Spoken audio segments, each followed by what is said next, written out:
Hello, Christina's World Kitchen. I'm Christina Martinez-Williams, and I am going to make coconut flax cookies today. This is my recipe that is so delicious, and you're gonna wanna try it. If you like coconut, you could maybe leave the coconut out, but it won't be it might not work the same way. It does have coconut, flax meal, and almond flour, so it has all three of those. And it is so good. It's almost like an oatmeal cookie. That's what I was shooting for when I designed the cookie.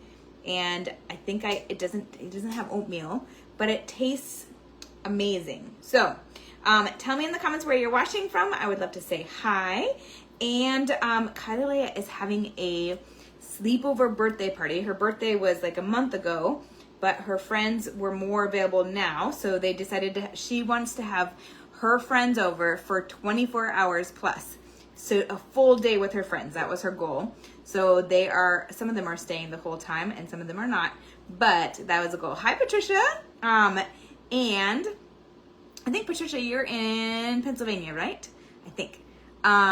Yes. So she has all these people over, and there's 5 of them. One is missing so far. And they're in the middle of the street right now in our cul-de-sac, not in the middle of the street. They're playing outside right now, so I thought I would take advantage because otherwise it is very loud with all these girls screaming in here. So I thought I would make this as soon as possible so that we can be together and I can make this live. So I have 8 tablespoons of melted butter. 8 tablespoons of melted butter. Tell me if you like cookies, put cookies, Greene County, that's right, Greene County, Pennsylvania. If you like cookies, put cookies in the comments. If you like oatmeal cookies, put like them. These, again, don't have any oatmeal, but that was my goal, to kind of replicate a high protein, low carb, oatmeal-like cookie. 2 eggs beaten. So I'm gonna whisk this first. I'm gonna store this. There we go. I'm gonna whisk the eggs and the butter. And then I'm going to add 2 types of sweetener, because these are like amazingly delicious cookies. Patricia likes cookies, awesome. I wanna just whisk these 2 together till they get a little bit creamy. Not terribly long, it's not gonna get too creamy, it's liquidy right now. Now I'm going to add a 1/2 cup of brown sweetener. Now you can use monk fruit brown, which is like Lakanto has a brown. I am using Swerve's new brown, which is erythritol, and it used to be just erythritol. Now it's allulose and erythritol. So exciting, because that means that it doesn't have so much of a cooling effect as just erythritol alone. And it tastes closer to sugar. So this is our brown, a 1/2 cup of brown sweetener.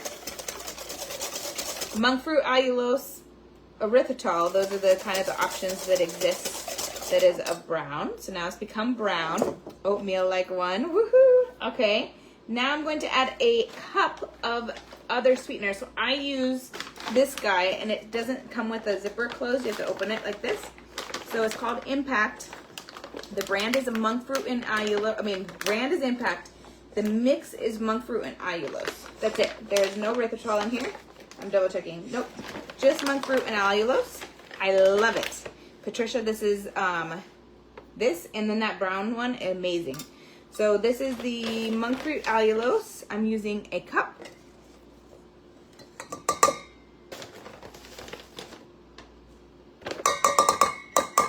And I preheated my oven, just beeped, for 375.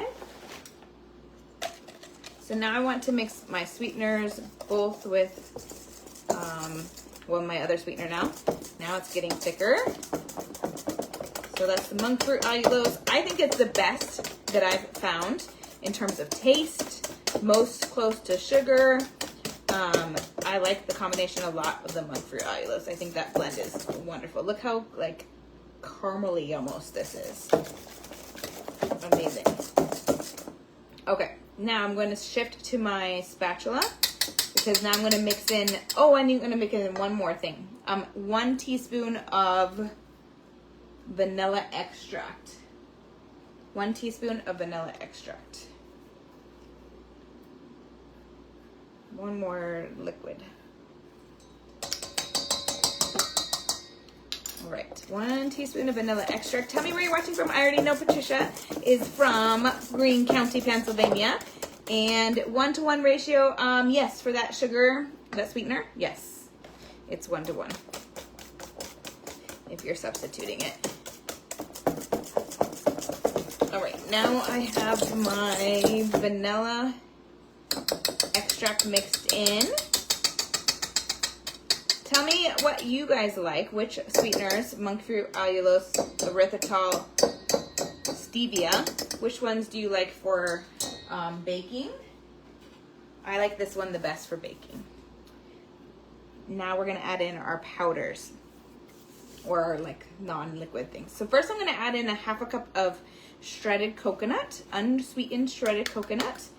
And that one I use is Anthony's from Amazon. I like Anthony's because it's organic and it comes in large quantities that make it really economic and last a long time. And then I'm using a 1/2 cup of flax meal. Now I get my flax meal usually just from Aldi. And it comes like this. It says milled flax seeds is how it calls it. Milled flax seeds. So I want to mix these in, and then I'm going to mix my spices, and then I'm going to mix my almond flour. All right. So we're getting close to being ready to put it in the oven, but not quite. These are my oatmeal cookies that are kind of like, in my mind, they're kind of like, they're my cookies that are kind of like oatmeal cookies, and they taste really good. And yes, the coconut is great. All right, look at this. It's wonderful. Now we're going to add my spices. So I'm still here. I'm trying to grab them without like messing up my order of stuff.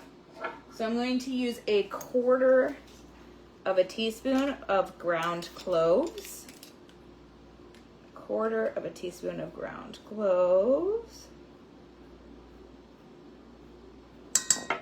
And then 1/2 teaspoon of cinnamon. Ground cinnamon. Erlinda, saludos. Hello, hello. Erlinda lives like down 5 minutes from me. How exciting, Erlinda. Great to see you on. I just walked with Erlinda this morning.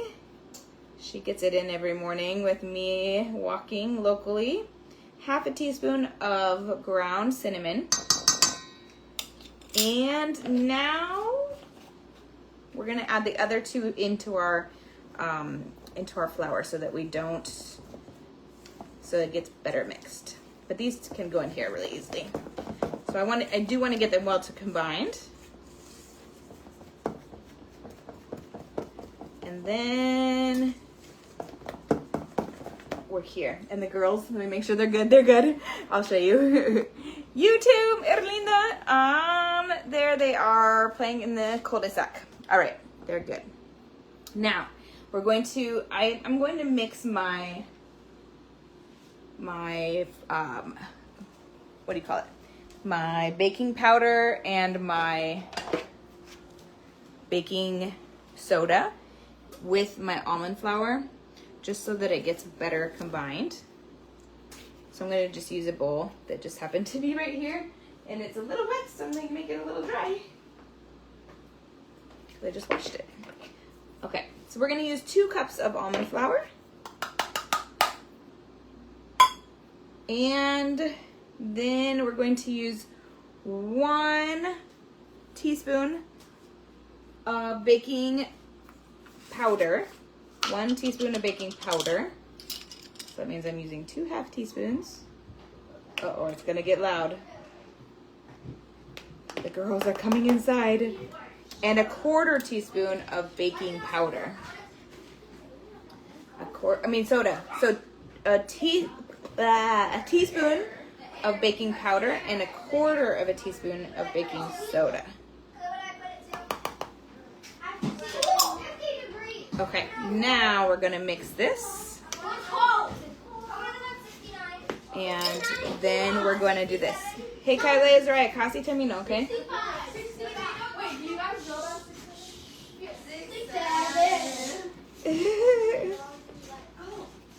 It's okay. You can still talk. I just not screaming.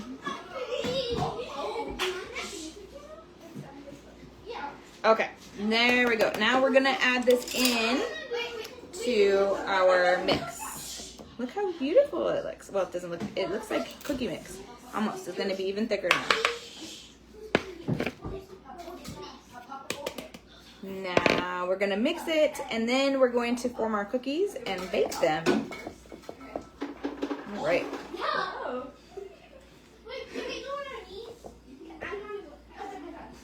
This is 2 cups of almond flour and 1 teaspoon of baking powder and 1/4 of a teaspoon of baking soda. Okay. There we go. Almost. These are like a thick, they're a dense cookie, but they're really soft once you bake them. But they are dense.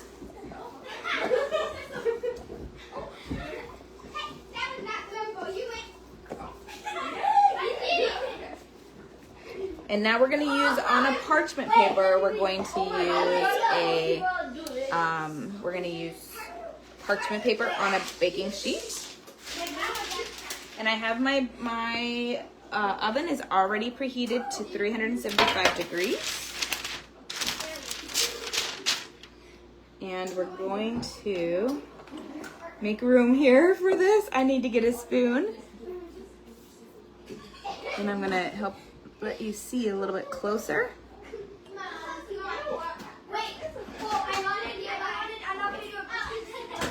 Okay. So my cookie scoop is kaputz. It doesn't come out very evenly. So I'm just going to use a spoon. And then we want you to make sure you use parchment paper so that it doesn't stick. And then you can just make like a drop. It will expand a little bit, so we want to make them be a little bit spread out. And then these are going to be amazing. They're ones that you could freeze, which I think I might do. Freeze some of them. And then you can eat them when you want. But obviously you don't have to freeze them all. It's going to make a lot. I think probably like at least 36, 20, at least 24. At least 24. All right, so I'm going to do it like this. And then I'm going to enter it in the oven. It's 375 degrees. I'm going to put it in for 8 to 10 minutes. And then they're going to be done. I want to make sure they're a little bit golden. And they can be a little chewy, but they also want to make sure, obviously, that they're cooked.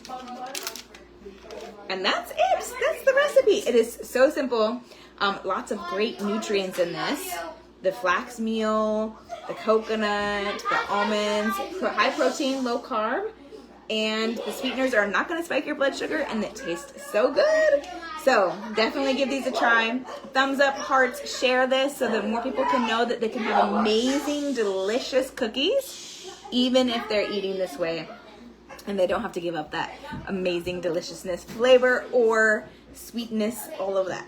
So have a wonderful day from my house in Maryland, to your kitchen, global flavors and healthy plates from around the world. Bye.